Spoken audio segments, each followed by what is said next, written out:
Welcome back to 843 TV. We're learning all about Bridges Prep and the exciting things happening there. And joining us now is one of their students, Miss Savannah Hardy, and one of the teachers on staff, Miss Casey Chukta. And we're going to be hearing some inside information here. So Savannah, tell us about you, what grade you're in, and how long you've been at the school. Right now I'm in 5th grade, and I've been with Bridges since kindergarten. And my experiences just have been wonderful. I've been able to make a lot of friends. I like the learning, especially the science, because we get to do a lot more fun projects. The teachers are really nice that go here, so yeah. Well, great. And we're going to get back to you in a minute and talk about special program you're in, but let's talk with you and tell us about how long you've been at the school, a little bit about your teaching background. I've been teaching for 20 years. I'm a middle school math teacher by trade. I got my master's in gifted and talented education in 2007, and I've been with Bridges since we opened the doors, and I love it, and I can't imagine being anywhere else. This year, a change of job placement came about, and I am the gifted and talented coordinator and teacher at Bridges. So, and Savannah's one of my students. Now, we're talking and understand you have some siblings at the school and maybe some other family members. Yes. So tell us about that. I have 2 sisters that go to the school right now. My oldest one in 7th grade, my youngest one in 1st.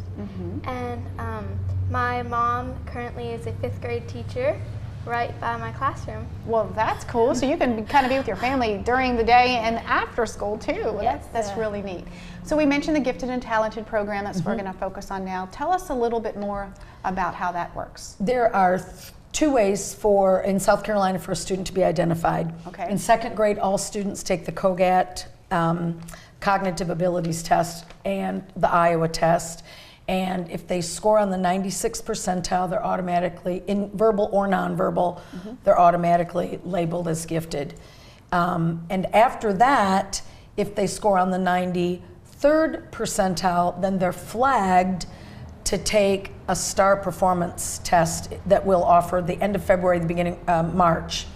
Or there are 3 ways to get in after that. You have to be on 2 of the 3, so either COGAT, or a nationally normed, which is PASS, or SC Ready, or MAP, if you score at the 94th percentile, and then the STAR test. So any 2 of those 3 get you into the Gifted and Talented program. And then we serve 3rd graders for 2.5 hours a week, 4th and 5th graders for 3.5 hours a week, and each grade level is separate. And it's great. We love it. We have our own little classroom area, and we do a lot of hands-on projects. We got to participate this year. Our unit is Go Green, and high interest for kids. It's in the news all the time. It's in their families.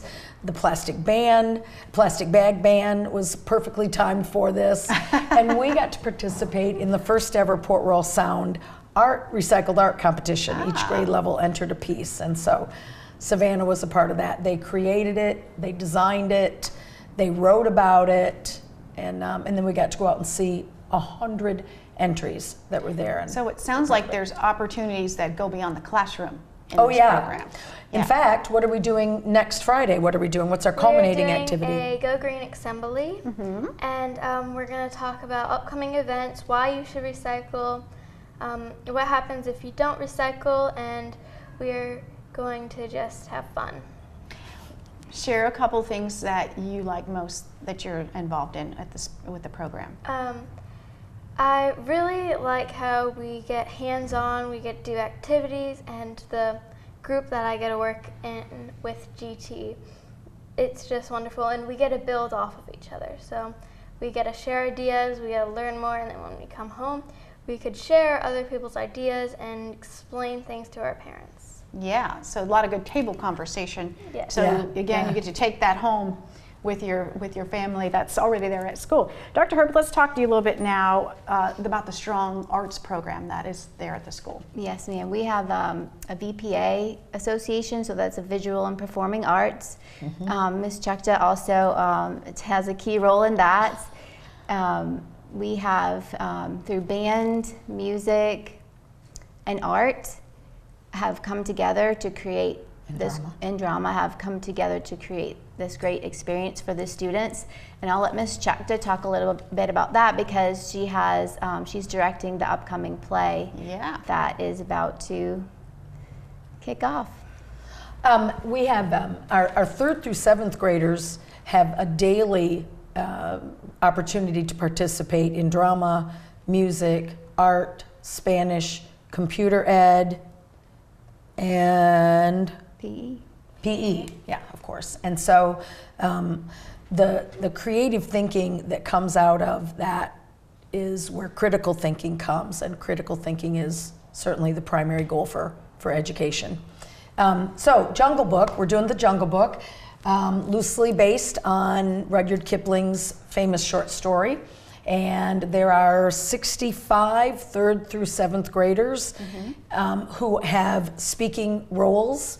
And the performance is February 13th and 14th, 7 o'clock at our main campus on Boundary. $10 for general admission, and we'll have priority seating at $20.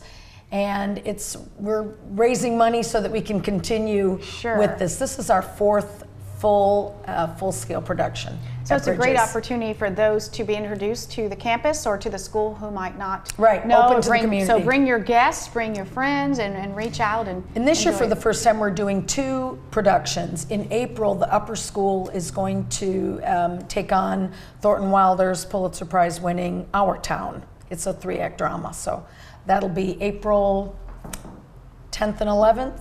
Whatever the Wednesday and Thursday. So that's coming up too. Well, real quick, before we wrap up, Savannah, is there anything you want to share with anyone listening about something else that you love about Bridges?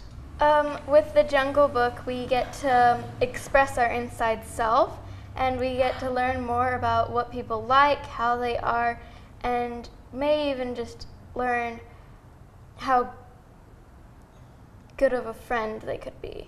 Even if you're not in their grade, you could really make new friends, and you could cooperate with other people, not knowing that they were like this all along. That's a great thing. I'm glad you pointed that out, because isn't that a very important life lesson? Is for sure. Yes. So thank you all for sharing so much about Bridges Prep, and thank you all for watching this episode of 843 TV, where communities come to speak.